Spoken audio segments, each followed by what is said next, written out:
Kag sa numero 1 sa mga balita subong nga adlaw, isa ka 5-day transport strike ang ginaplano sang katapo sang Traditional Jeepney Organization.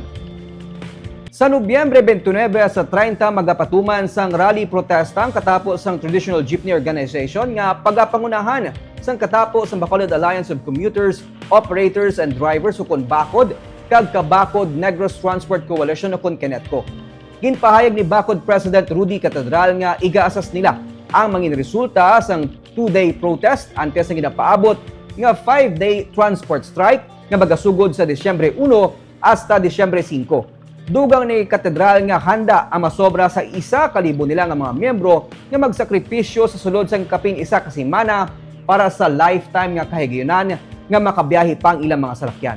Panawagan sa grupo nga marinuliwat ang prangkisa sa ilang mga jeep nga sang Abril pa nakabig na nga kolorum.